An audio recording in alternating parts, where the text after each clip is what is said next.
بسم اللہ الرحمن الرحیم۔ السلام علیکم ناظرین، نوائے وقت ٹوڈے میں خوش آمدید اور صبح بخیر۔ میں ہوں احتشام الرحمان۔ پروگرام کا آغاز کرتے ہیں کتاب ہدایت سے، اللہ کے نام سے جو بے انتہا مہربان رحم فرمانے والا ہے۔ یقیناً اللہ تعالیٰ نے اپنے رسول صلی اللہ علیہ وآلہ وسلم کو سچا خواب دکھایا حق کے ساتھ کہ تم ضرور داخل ہوگے مسجد حرام میں جب اللہ نے چاہا، امن و امان سے منڈواتے ہوئے اپنے سروں کو یا ترشواتے ہوئے، تمہیں کسی کا خوف نہ ہوگا۔ بس وہ جانتا ہے جو تم نہیں جانتے، تو اس نے عطا فرما دی تمہیں اس سے پہلے ایسی فتح جو قریب ہے۔ سورہ الفتح کی آیت نمبر 27 کا ترجمہ آپ کے سامنے پیش کیا گیا۔ ناظرین، آج اتوار 27 رمضان المبارک 1432 ہجری 28 اگست سن 2011 ہے۔ آج کے معزز مہمان کا آپ سے تعارف کرا دیتے ہیں، جناب دلاور چودھری صاحب آج ہمارے ساتھ اسٹوڈیوز میں تشریف فرما ہے۔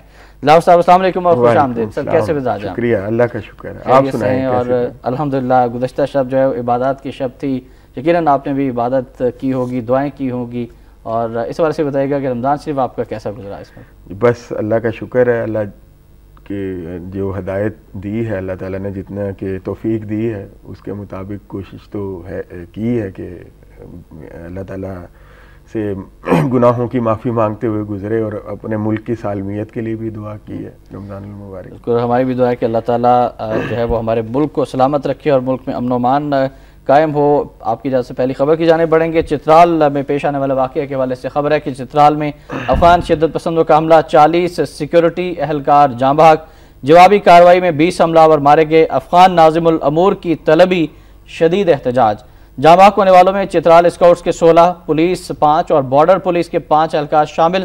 آگ لگنے کے باعث کئی اسکاؤٹس جل کر جاں بحق ہوئے۔ BBC حملہ آوروں کی تعداد 2000 تھی۔ سرکاری ذرائع پاک فوج کا آپریشن، علاقے میں کرفیو، 25 اہلکار جاں بحق ہوئے۔ ISPR حملہ ہم نے کیا، 70 اہلکار جاں بحق، 7 اغوا کیے۔ تحریک طالبان کا دعویٰ حملہ آوروں کو افغان حکومت کی سرپرستی حاصل تھی۔ اس پر ہم بات کریں گے محترم دلاور چودھری صاحب سے۔ دلاور صاحب، پہلے بھی اپر دیر میں اس طرح کے واقعات پیش آئے، پھر اکثر اوقات ہم نے دیکھا ہے کہ افغان شدت پسند آتے اور اس طرح سے اٹیک کرتے رہے ہیں، لیکن ان کا پاکستان کی جانب سے ابھی تک کوئی بھرپور جواب نہیں دیا گیا۔ کل کا واقعہ بھی اسی جانب اشارہ کرتا ہے، کیا کہیں گے آپ اس پر؟ میں احتشام صاحب، پہلی بات تو یہ ہے کہ اب یہ ان کا رخ چترال کی طرف ہوا ہے۔ یہ پہلا واقعہ ہے کہ اس طرح انہوں نے ناردرن ایریاز میں کیا ہے، اور یہ جو افغان شدت پسند ہیں، بیسیکلی میں یہ سمجھتا ہوں کہ یہ ایک امریکن اور افغان گورنمنٹ کی ملی بھگت ہے۔ یہ اس میں طالبان کا، جو افغان طالبان ہے، پتہ نہیں ان کا کتنا رول ہے یا نہیں ہے، لیکن یہ تاثر دیا جا رہا ہے اس سے کہ اصل ہمارے جو انسیکیور ہیں وہ مغرب، جو سرحدیں ہیں ہماری وہ مغربی سرحدیں ہیں، اور دوسری طرف ہمیں انڈیا کے ساتھ مذاکرات کے ساتھ انگیج کروایا گیا ہے، اور اس طرف جو ہے یہ مسلسل یہ کارروائیاں کی جا رہی ہیں۔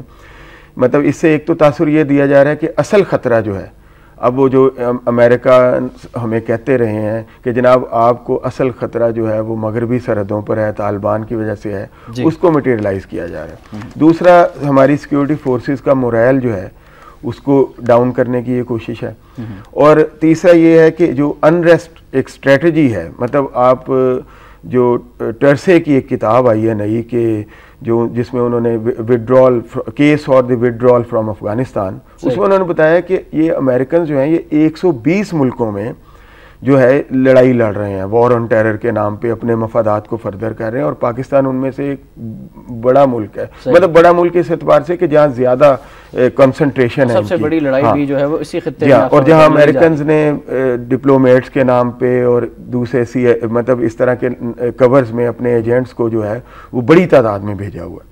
تو اس طرح کی جو انسائیڈ پاکستان کو انسیکیور کرنے کی جو ایکٹیویٹیز ہیں، کراچی میں بھی اس کی ریفلیکشن نظر آتی ہے، مطلب ایک بڑا فیکٹر ہے، ہماری بھی غلطیاں کوتاہیاں ہیں۔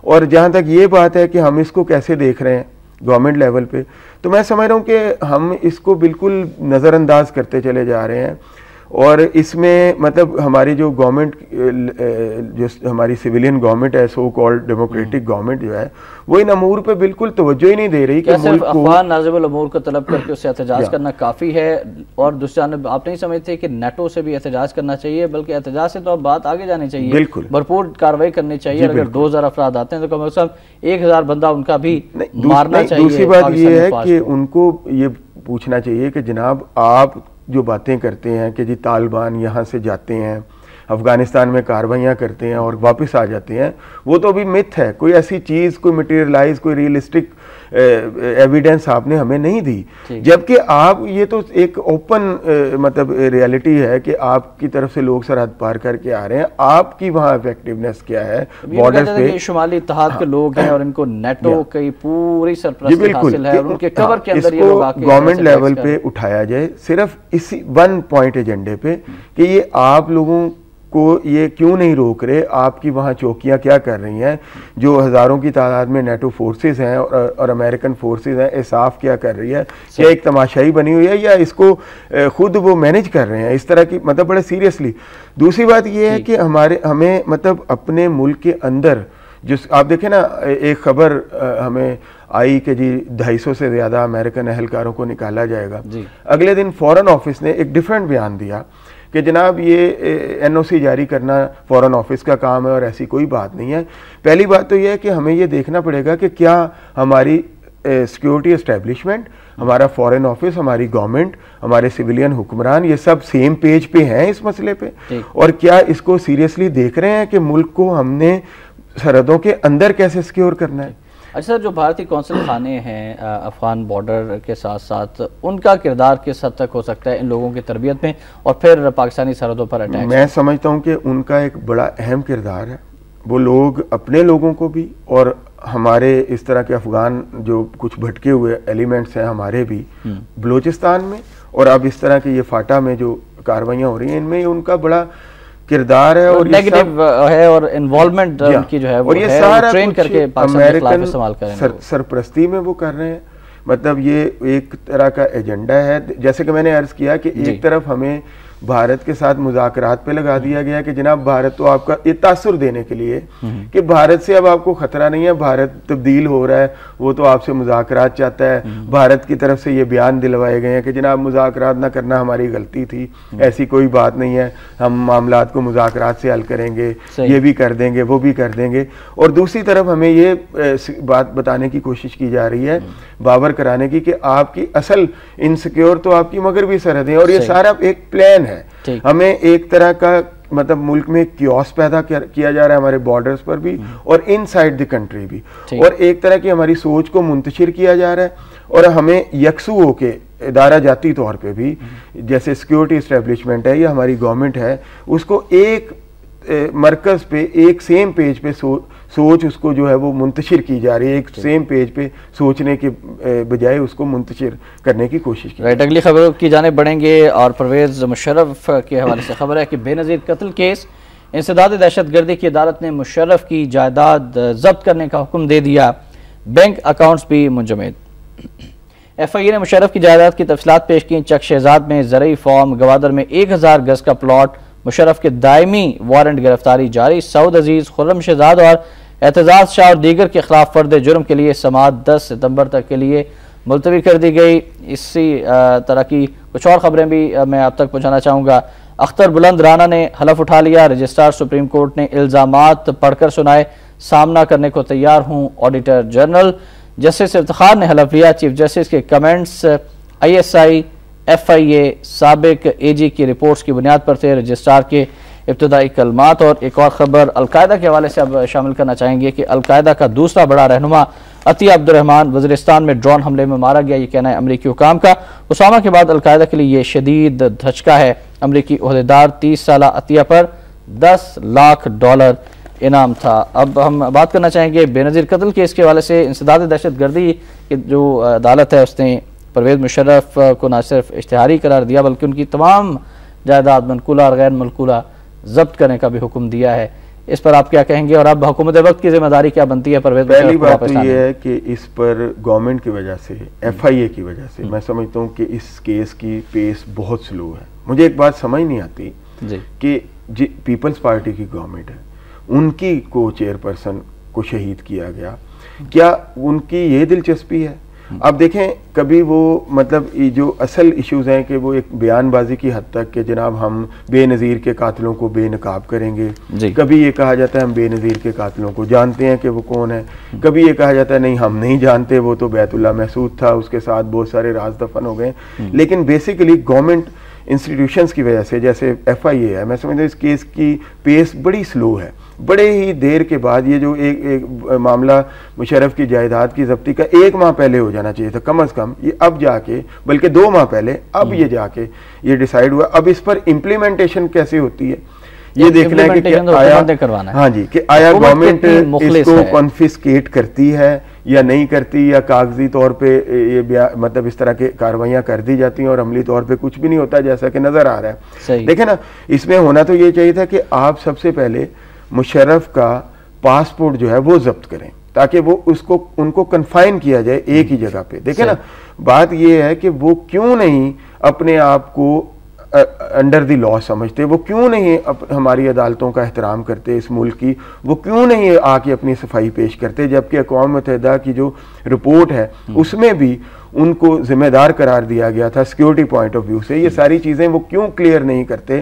اور دوسرا، ہمیں بھی اب سوچنا پڑے گا کہ آیا ہم ایک قوم کے طور پہ اپنے ملک کو ہم نے آگے لے کے جانا ہے، یا ہر طالع آزما کو کھلی چھٹی دینی ہے کہ وہ آئے، ہم پہ حکومت کرے، امریکن پالیسیوں کا نفاذ کرے، امریکن بالادستی کرے، امریکی لڑائی کو یہاں فردر کرے، اور پھر اب سب کچھ تاو بالا کر کے بڑے آرام سے اس ملک سے چلا جائے اور ہزاروں ڈالر روزانہ کی سیکیورٹی اور شاہانہ زندگی جو ہے وہ ویسٹرن کنٹریز میں اور اب حکومت کو یہ جواب بھی دینا چاہیے کہ کس طرح کے ایگریمنٹ سے پرویز مشرف صاحب سے کیے گئے ہیں جس کی وجہ سے ان کو باقاعدہ اپنے ریڈ کارپیٹ میں سمجھتا ہوں کہ الوداعیہ دیا، پھر وہ ابھی تک باہر بیٹھے ہوئے ہیں. اس پر عوام اور بالخصوص پیپلز پارٹی کے کارکنوں کو اپنی گورنمنٹ سے پوچھنا چاہیے کہ جناب ہماری لیڈر کے قتل کا یہ کیس ہے اور آپ اتنے لینینٹ کیوں ہیں، اور دوسری طرف آپ پرویز مشرف کے حوالے سے آپ کا جو پریکٹیکل سٹیپس ہیں وہ اتنا لینینسی کا کیوں شکار ہیں، کیوں آپ یہ اس کو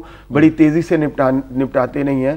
دیکھیں مطلب اس وقت یہ جو پرماننٹ پوسٹ پونمنٹ پارٹی کی گورنمنٹ ہے معاملات کو، جو اصل معاملات کو کہ مطلب یہ ایک بات کی پھر دوسری بات کر دی. اس پر میں تھوڑا سا یہ عرض کرنا چاہوں گا احتشام صاحب کہ میڈیا کو بھی یہ نئے ایشوز دیتے ہیں اصل ایشوز پہ توجہ ہٹانے کے لیے. صوبے بنا رہے ہیں جی، ہم یہ کر رہے ہیں، کبھی وہ ہو رہا ہے، انرجی کرائسس پہ کوئی توجہ نہیں دیتے، ملک کے امن و امان پہ کوئی توجہ نہیں دیتے، کراچی کی صورتحال پہ کوئی توجہ نہیں دیتے.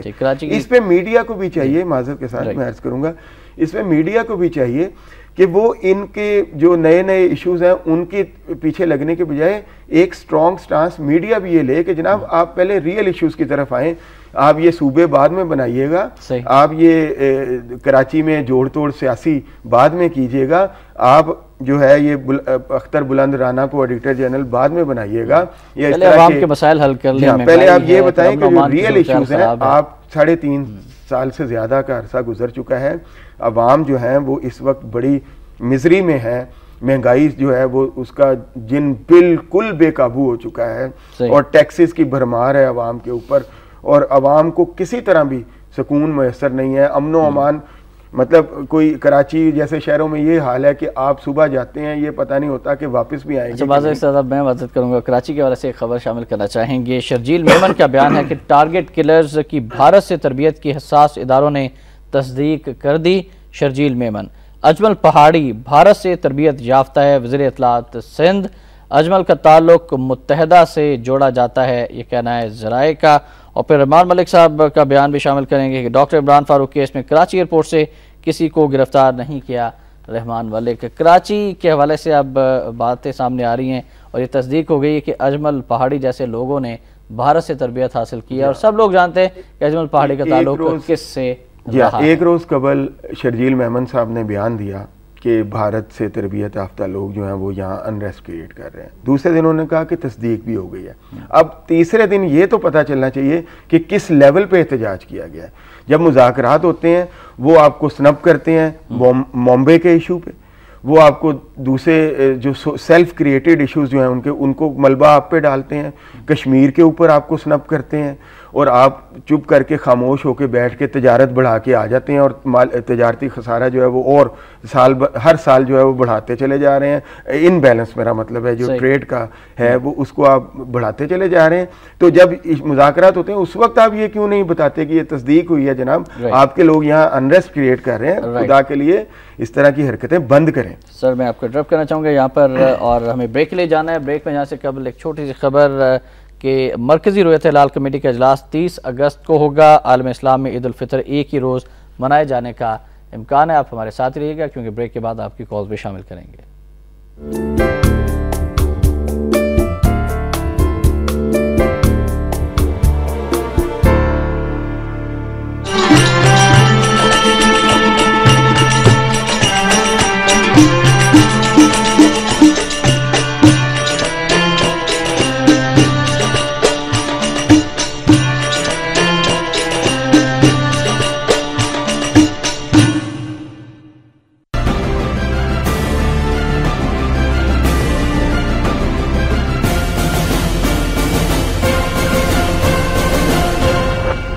کراچی کے علاقے لیاری کے مختلف علاقوں میں رینجرز کا سرچ آپریشن. سمندری طوفان آئرین نیو یارک سے ٹکرا گیا, طوفانی بارش جاری. انا ہزارے آج بھوک ہڑتال ختم کر دیں گے, شہریوں کا جشن. اور نیوزی لینڈ میں منفرد ڈیزائن کے ملبوسات کی نمائش.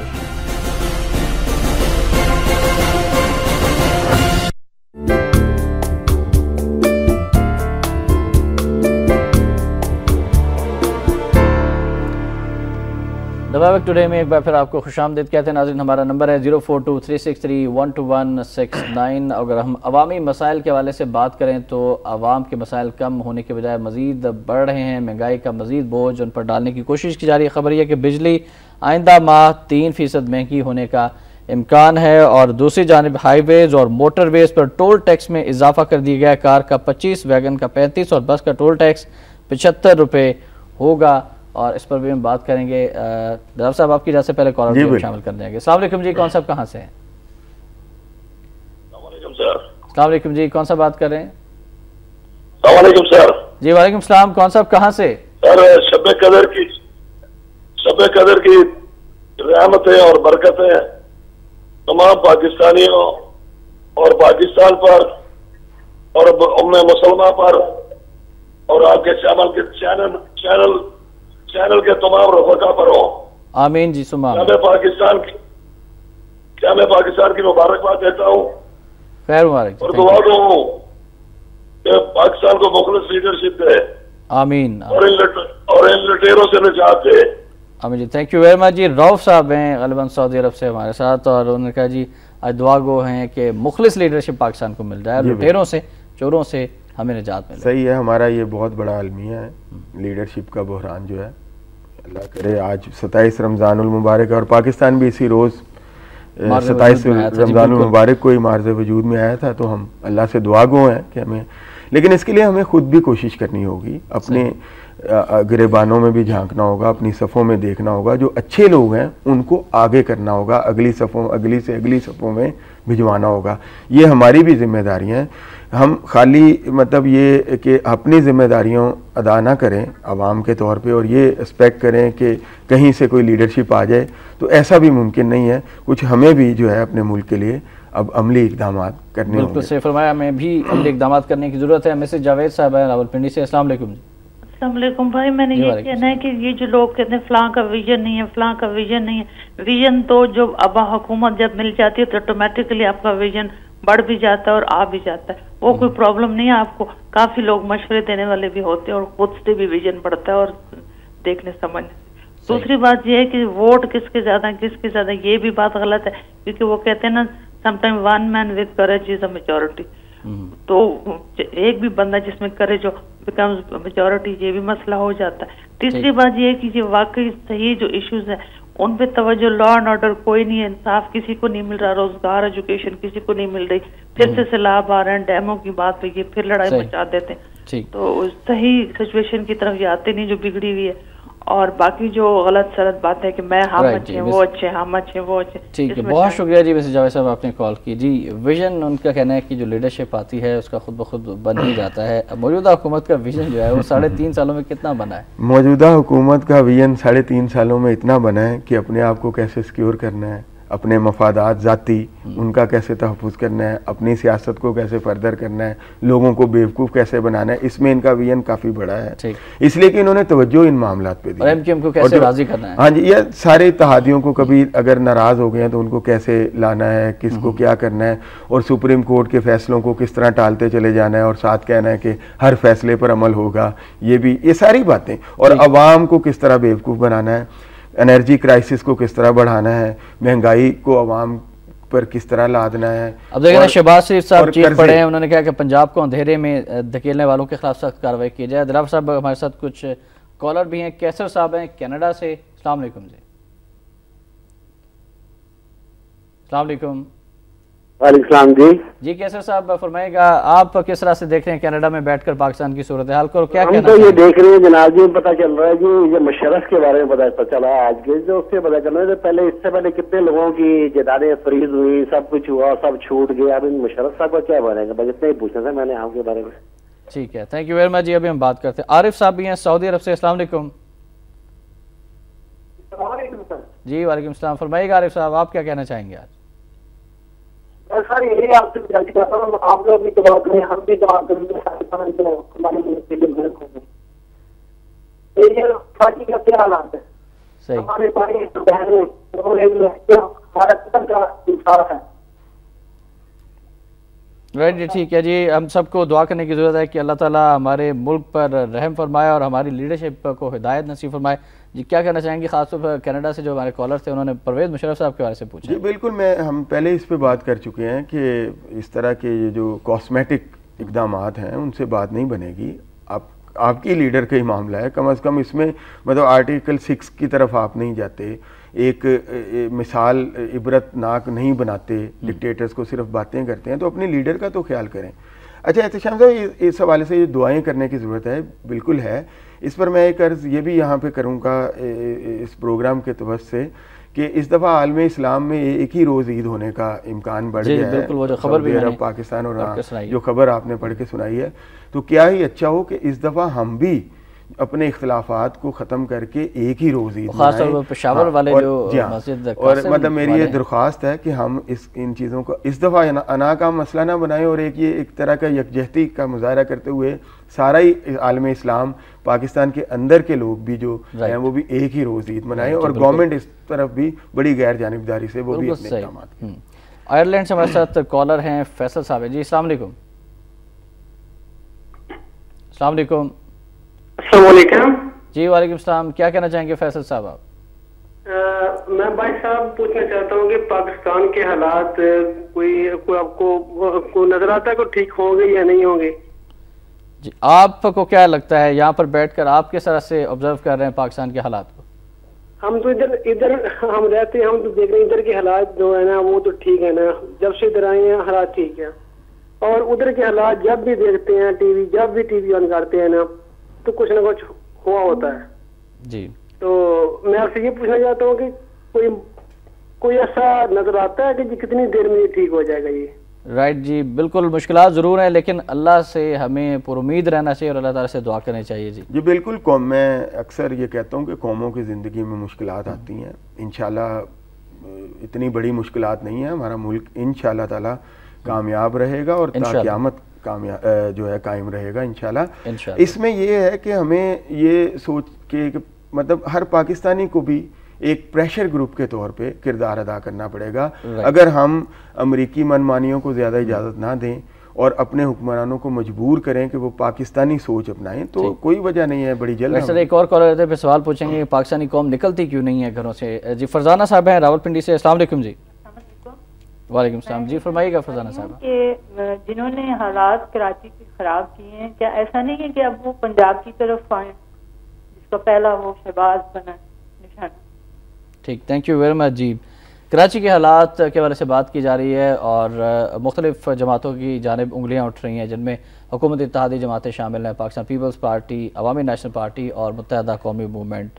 اور اب لوگ جو ہیں ایک خوف میں مبتلا ہیں، خاص طور پنجاب میں، کہ کراچی کے جو حالات ہیں، اگر ایک جماعت جس کو ہم MKM کہتے ہیں، وہ جس طرح سے پنجاب میں انہوں نے آنے کی کوشش کی اور جلسے بھی کیے، لوگوں کے اندر یہ احساس ہے کہ کہیں خدا نہ خاصہ پنجاب کے اندر بھی بوری بند لاشیں، بھتہ اور پرچی کلچر نہ شروع ہو جائیں. دیکھیں جی، پنجاب کے حالات تو خراب کرنے کی کوشش ہو رہی ہے. میں کسی سیاسی پارٹی کی بات نہیں کرتا. اس میں جو ہمارا جو فورن اینیمی ہے، ایلیمنٹ ہے اس کا، جو جیسے انڈین کونسل خانے ہیں یا خود انڈیا موجود ہے مشرقی سرحد پہ، اور اس کے ساتھ ساتھ امریکن ڈیزائنز جو ہیں، یہ سارے کے سارے دیکھیں آپ. یہ لاہور میں جو اغوا کی وارداتیں شروع ہوئی ہیں اور بڑی مطلب اہم لوگوں کو یہ پچھلے 10-15 روز میں اغوا کیا گیا ہے، یہ کراچی کے حالات بھی خراب ہونے کی بنیاد جو تھی وہ اسی طرح سے شروع ہوئے تھے، اغوا اور پھر اغوا برائے تاوان اور اس طرح کا.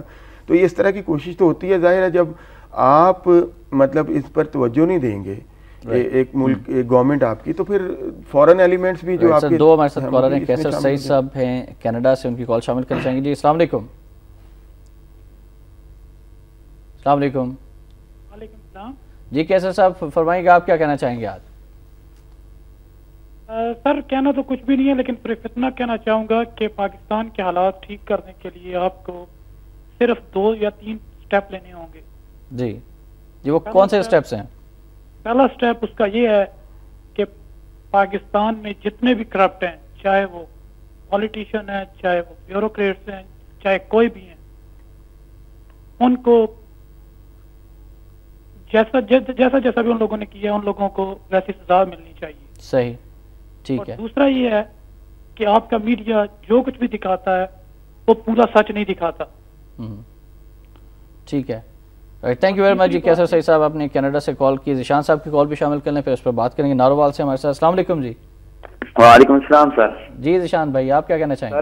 سر ابھی آپ نے لیڈرشپ پہ بات کی، تو سر اس کے لیے آپ میڈیا والے یا اینکر پرسن یا آپ کے جو پرنٹ میڈیا، اس نے آج تک جو قیادت کے صحیح اصول ہیں اور جو صحیح میرٹ ہے اس کے لیے آج تک کسی نے کوئی صحیح معنی میں نہیں لکھا کہ جو لیڈرشپ کے لیے قرآن اور سنت اور کیا کہتے ہیں، اور جو ہمارے اکابر تھے انہوں نے لیڈرشپ کے لیے کیا کیا. لیڈرشپ کے حوالے سے علامہ اقبال رحمۃ اللہ علیہ کا ایک شعر ہے، نگاہ بلند سخن دل نواز جاں پر سوز، یہی ہے رخت سفر میر کارواں کے لیے. تھینک یو ویری مچ جی، آپ نے کال کی. ابھی ہم بات کر لیتے ہیں اس پر. جی دیکھیں جی، بات یہ ہے کہ یہ جو پہلی بات تو لیڈرشپ کی بات ہے کہ میڈیا نے کچھ نہیں لکھا. میں سمجھتا ہوں یہ ایک بنیادی باتیں ہیں. میڈیا بھی لکھتا ہے اور الیکٹرانک میڈیا پہ بھی آتی ہیں، اور ہمیں بھی پتہ ہے، سب کو پتہ ہے کہ ایک لیڈرشپ کیسی ہونی چاہیے. ٹھیک ہے نا. اگر ہم موقع کے اوپر اس پہ توجہ نہیں دیتے یا اپنے کچھ ذاتی مفادات میں پڑ جاتے ہیں تو اور بات ہے. دوسری بات یہ ہے کہ پاکستان کے حالات پہ بات کی کہ ٹھیک ہو سکتے ہیں، کرپٹ لوگوں کو سزا کون دے گا. سوال تو یہ تو بڑا آسان ہے کہ جی کرپٹ لوگوں کو سزا دے دی جائے، عدالتوں نے دینی ہے. ہاں، امپلیمنٹیشن نہیں، عدالتوں تک بھی معاملات کون لے کے جائے گا، کیسے ہوگا؟ عدالتوں تک معاملات جائیں گے تو ایک اس کے لیے کرائیٹیریا بنے گا تو سزا ملے گی نا. اس کے لیے میں وہی عرض کرنا چاہ رہا ہوں کہ عوام کو موبلائز ہونا پڑے گا. عوام کیوں نہیں نکل رہے صاحب بتائیے گا؟ آپ بڑی گہری نظر رکھتے ہیں پاکستان کی سوسائٹی پر، معاشرے پر. عوام جو ہیں وہ بہت بڑے بڑے واقعات ہوئے ہیں پاکستان کے اندر، لیکن عوام ایسا لگتا ہے کہ بس گھروں میں بیٹھے ہوئے ہیں. ہماری یا لیڈرشپ کی کمی ہے، لیڈرشپ انہیں نکال نہیں رہی باہر، اور کیا کریں عوام؟ عوام کے جو اس وقت مطلب مسائل ہیں وہ دیکھیں نا، عوام بھرے بیٹھے ہیں، لیکن ان کو ابھی وہ دیکھ رہے ہیں لیڈرشپ کی طرف کہ کوئی ایسی لیڈرشپ میسر آ جائے جس کے وہ ساتھ ہو لیں. لیکن میں یہ سمجھتا ہوں کہ ان باتوں سے دیکھیں، جیسے مختلف گروپس ہیں، ملازمین ہیں، صحافی ہیں، وکلا ہیں، یہ جب ان کے مفادات پہ زد پڑتی ہے تو یہ باہر آتے ہیں، شور مچاتے ہیں، احتجاج بھی کرتے ہیں. تو کیا اسی طرح یہ لوگ مل کے ایک پلیٹ فارم عوام کو نہیں دے سکتے؟ عوام کو شروع میں تو ایک پلیٹ فارم چاہیے. تو یہ جو پڑھے لکھے طبقہ ہے، یہ ملکی مسائل کو، کرپشن کو اور دوسرے مسائل کو حل کرنے کے لیے گورنمنٹ پہ ایک پریشر گروپ کے طور پہ آنے کے لیے. بھارت میں 74 سالہ بوڑھا شخص اٹھتا ہے اور وہ حکومت کو گھٹنے ٹیکنے پر 12-13 روز کے اندر مجبور کر دیتا ہے. میں وہی عرض کر رہا ہوں پاکستان کے اندر اس طرح کی موبلائزیشن کیوں نہیں ہے؟ تنظیمیں موجود ہیں، سول سوسائٹی کے لوگ ہیں، وکلا ہیں، جیسا کہ ایک مظاہرہ عدلیہ کی بحالی کے سلسلے میں ہم دیکھ چکے ہیں، ایسا ہی مظاہرہ اب ملک کو کرپشن سے پاک کرنے کے لیے اور حکمرانوں کو اصل مسائل پر توجہ دینے کے لیے لانگ مارچ کے بعد ہم نے دیکھا ہے کہ مسلم لیگ نون کی بھی اگر بات کریں، دوسری بڑی پاکستان کی سیاسی جماعت ہے اس وقت، لیکن اس کی جانب سے بھی کسی قسم کی جو ہے وہ واضح طور پر کوئی ڈائریکشن نظر نہیں آ رہی عوام کو کہ وہ عوام کو کس طرف لے کر جانا چاہتی ہے۔ اگر آپ یہ دیکھیں، اگر سیاسی جماعتوں کے حوالے سے لوگوں کے تحفظات ہیں تو کم از کم آپ نان پولیٹیکل انداز میں جو ہے وہ تو اپنے آگے بڑھ سکتے۔ جیسے میں عرض کر رہا ہوں کہ مختلف تنظیمیں ایک پلیٹ فارم دیں اور عوام اس پر آئیں، اور کوئی توڑ پھوڑ نہیں ہونی چاہیے، کوئی کچھ نہیں ہونا چاہیے، لیکن ایک بھرپور احتجاج پرامن طریقے سے جو ہے اس طرح کا کیا جائے کہ گورنمنٹ کو وہ گھٹنے ٹیکنے، اور یہ ہو سکتا ہے۔ اگر آپ کہیں کہ جی فلاں لوگ اس طرح کے ہیں، فلاں سیاستدان، آپ چھوڑیں ان کو۔ بعض اوقات یہ بھی ہوتا ہے، جیسے انقلاب فرانس کی میں مثال دیتا ہوں، یا ایجپٹ کی اس مصر میں، کہ عوام نکلتے ہیں اور پھر لیڈرشپ ان میں سے پیدا ہو جاتی ہے۔ اگر مختصر انالائز کریں، عمران صاحب نے جو دھرنے بھی دیے، پھر انہوں نے حکومت ہٹاؤ ملک بچاؤ تحریک کے حوالے سے بھی انہوں نے اسلام آباد پارلیمنٹ ہاؤس کے سامنے دھرنے دیے، اس کو آپ کس طرح سے انالائز کریں، وہ کس حد تک کامیاب رہا؟ میں یہ سمجھتا ہوں کہ عمران خان صاحب کو جو بنیادی ایشوز ہیں ان پر بھی تو بات کرنی چاہیے۔ سب سے پہلے سادگی، عوام کو اس وقت مطلب حکمرانوں کو جو عللے تللے ہیں ان سے باز رکھنا چاہیے، کرپشن سے بچانے کے لیے ایک سادگی کی مہم بھی ان کو چلانی چاہیے، اور اس کے لیے بھی ایفرٹ کرنی چاہیے، اور جو چھوٹے چھوٹے مسائل ہیں ان پر بھی تو بات کرنی چاہیے۔ کہ جیسے کسی نے کہا کہ ٹریفک جیم بلاک کر دی جاتی ہے وی آئی پیز کے جانے پہ، تو اس ایسے مسائل ہیں، یا کرپشن ہے، اس پر عمران خان صاحب کا یا کسی کا بھی کوئی پرماننٹ جو ہے ایک موقف جو ہے وہ سامنے نہیں آتا، محض چیٹ ہوتی ہے، ہمیں لپ سروس ملتی ہے، کوئی پرماننٹ سلوشن جو ہے اس کے ساتھ آنا چاہیے، اور اس کو اپنے اوپر بھی امپلیمنٹ کرنا چاہیے کہ ہم سادگی اپنے سے شروع کریں گے۔ ملک کو ضرورت ہے اس وقت کہ عللے تللے بند کیے جائیں، اور سب سے پہلے ہم اپنے آپ کو پیش کرتے ہیں، وہ اور ان کے ساتھیوں کو اس طرح کا۔ میں یہ کہتا ہوں کہ اگر آپ یہ سمجھتے ہیں کہ لیڈرشپ نہیں ہے اس وقت آپ کے پاس، تو عوام سوشل میڈیا کے ذریعے، ان تنظیموں کے ذریعے جو ہے، یہ تنظیمیں عوام کو ایک پلیٹ فارم دیں، سوشل میڈیا اس میں، اور دوسرا الیکٹرانک اور پرنٹ میڈیا بھی مل کے ایک ایفرٹ کریں، اور عوام جو ہیں وہ اب ایک پریشر گروپ کا کام دیں۔ میں کہتا ہوں کہ جب اس طرح کی موبلائزیشن ہوگی تو لیڈرشپ، ایک جینوئن لیڈرشپ پیدا ہو جائے گی۔ لیڈرشپ کے حوالے سے ہمارے آئین میں بھی ہے کہ 62-63 پر پورا آرٹیکل 62-63 کے مطابق ہی جو لوگ ہیں، دیندار لوگ اور ایماندار لوگ، اللہ کا خوف رکھنے والے لوگ، اور دوسری بات یہ ہے کہ عوام کے مسائل کو سمجھنے کے لیے کوئی بھی لیڈرشپ ہو، چاہے تحریک انصاف کی ہے، مسلم لیگ نون کی ہے، جماعت اسلامی ہے، کاف لیگ ہے، ان کو عوام کا سا طرز زندگی اختیار کرنا پڑے گا، عملی طور پہ باتیں نہیں۔ جب وہ کریں گے تو پھر ان کو پتہ چلے گا کہ عوام کے مسائل کیا ہیں، پھر عوام بھی ان پہ ٹرسٹ کرے۔ بالکل صحیح فرمایا دلاور چودھری صاحب نے کہ ہماری لیڈرشپ کو جو ہے وہ اپنے طرز عمل سے ثابت کرنا ہوگا کہ وہ عوام کے ساتھ کس حد تک مخلص ہے۔ ناظرین، ہم تمام کالرز کے مشکور ہیں جنہوں نے آج کے پروگرام میں پارٹیسپیٹ کیا، حصہ لیا، کالز کی اور اپنی رائے کا اظہار کیا۔ اب بڑھیں گے آج کے نوائے وقت کالم کی جانب۔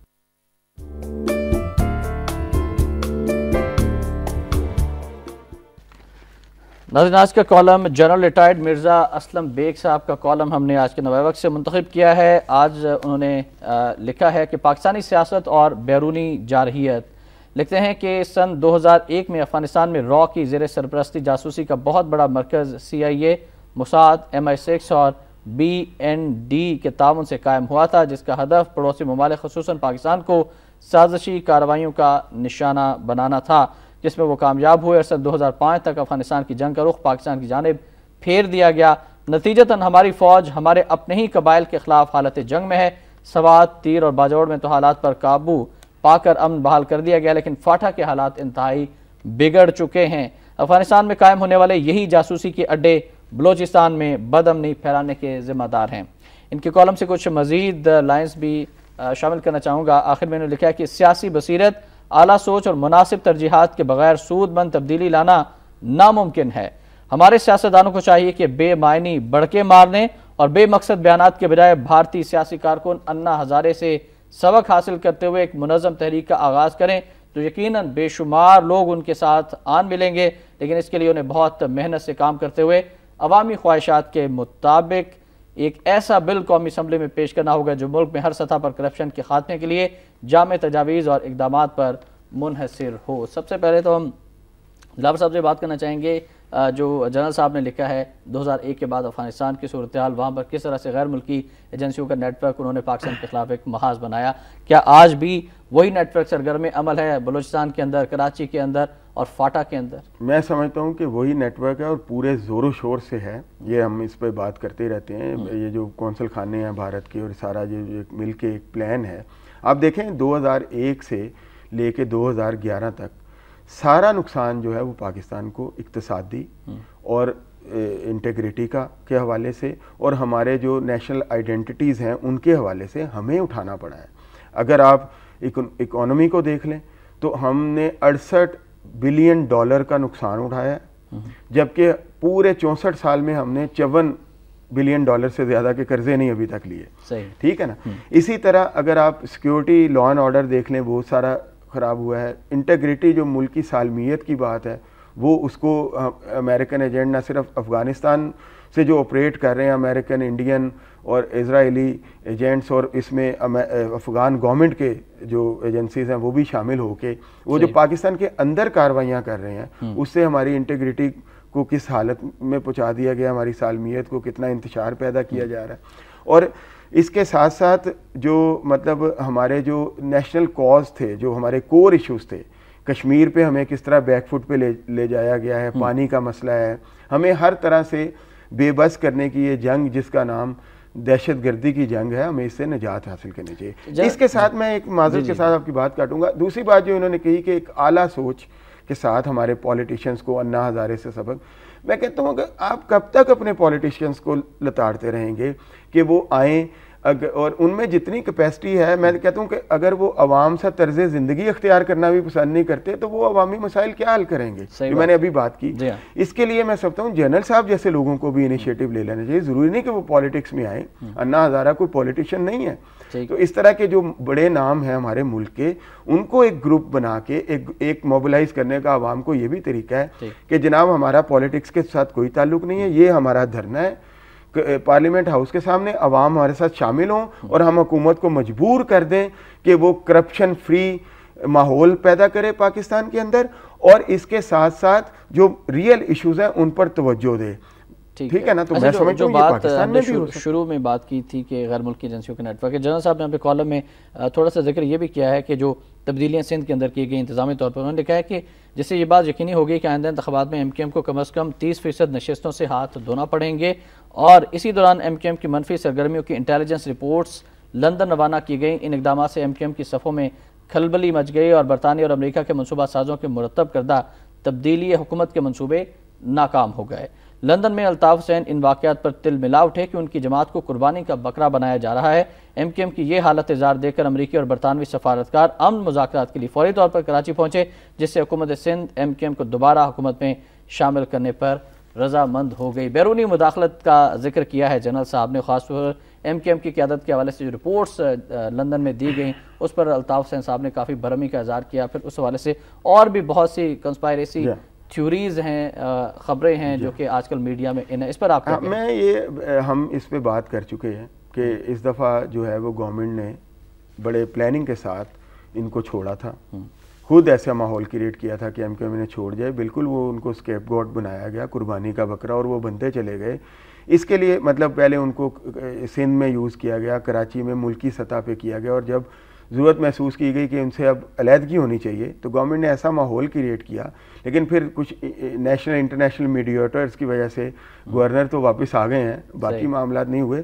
اس کے لیے ایم کیو ایم کو کراچی کے حوالے سے بھی اور ملک کے حوالے سے بھی ایک ایسی ایک پختہ سوچ کا مظاہرہ کرنا پڑے گا اگر ان کو اپنی سیاست بچانی ہے. تو میں یہ سمجھتا ہوں صاحب ہے تو وہ بھی کلیئر کرنا پڑے گا. جی ہاں بالکل، سارا کچھ کلیئر کرنا پڑے گا اور کراچی کے حالات کو بڑے اچھے انداز میں بہتر بنانے کے لیے خود سے بھی ایفرٹ کرنی پڑے گی. اگر مطلب اسلحے کے حوالے سے انہوں نے بل پیش کرنے کی کوشش کی تھی تمام سیاسی جماعتوں میں، سب سے پہلے اگر ایم کیو ایم نے پیش کیا تو ایم کیو ایم کو ہی جو ہے وہ تحفظات کرنا پڑے گا، اور میں یہ کروں کہ جو ہے وہ اس کو حکومت کے حوالے عوام کے جو بہت سے تحفظات ہیں ان کو دور کرنا پڑے گا. مطلب میں تو دیکھیں نا، جیسے نواز شریف صاحب نے کہا تھا کہ ہم زرداری صاحب کی باتوں میں آ گئے تو یہ جب علیحدگی ہوئی تو میں نے تو اس پہ یہ کہا تھا کہ الطاف صاحب تو یہ بھی نہیں کہہ سکے کہ ہم زرداری صاحب کی باتوں میں آ گئے, تو اصل میں وہ بھی باتوں میں آئے. تو اب یہ ہے کہ ان کو بھی, لیکن مطلب یہ ہے کہ ان کو بھی ایک پختہ پولیٹکس کا جو ہے نا وہ مظاہرہ کرنا پڑے گا. بالکل صرف فرمایا ناظرین, کالم ضرور پڑے گا general retired Mirza Aslam bag صاحب کا. بڑھیں گے آج کے نمایاں وقت ادارے کی جانب.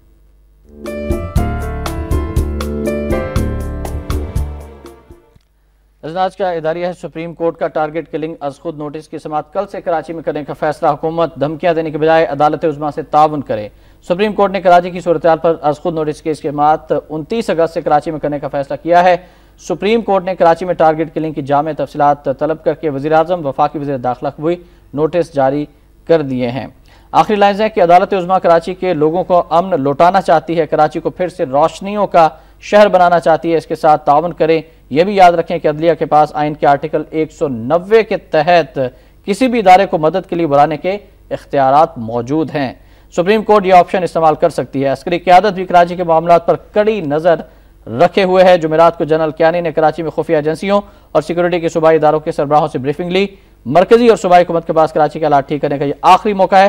اس کے بعد شاید فوجی آپریشن کا مطالبہ کرنے کی ضرورت بھی باقی نہ رہے. مختصر آپ کے بھی اس پہ جو عدلیہ کے حوالے سے بات ہے, دیکھیں اس میں یہ جیسے یہ از خود نوٹس کی بات ہوئی, پہلی جو بات 26 کو انہوں نے جو ویڈیوز دیکھی تو اس کے بعد ایک بات آئی کہ جی بم سے اڑا دیا جائے گا. سپریم کورٹ کو ایک اس طرح کی سچویشن کریٹ کی گئی. اب یہ باتیں کی جا رہی ہیں جی 12 مئی والی سچویشن نہ آج پیدا ہو جائے سپریم کورٹ. یہ کون لوگ ہیں؟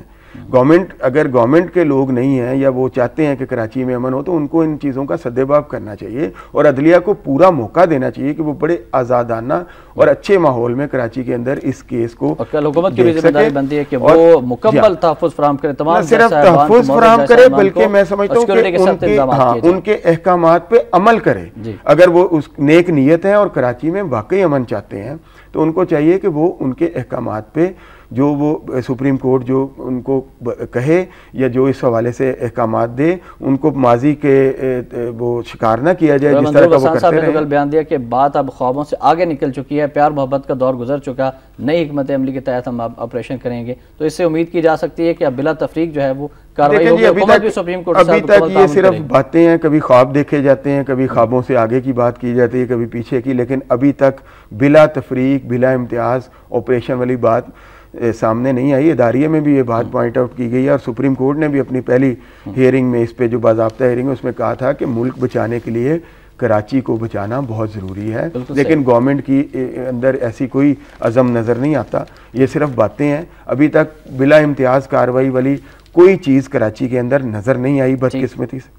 تو جب یہ آئے گی تو پھر ہم دیکھیں گے. صاحب بہت شکریہ, تھینک یو ویری مچ. تشریف لائے, وقت کی کمی کی وجہ سے مزید گفتگو کنٹینیو نہیں کر سکتے, انشاءاللہ اگلی نشست میں بھی آپ سے ملاقات ہوگی. ناظرین, آخر میں فرمانے قائد اعظم رحمۃ اللہ علیہ, قائد اعظم نے ممبئی مارچ سن 1948 کو فرمایا تھا کہ اگر کوئی چیز اچھی ہے تو یہ عین اسلام ہے.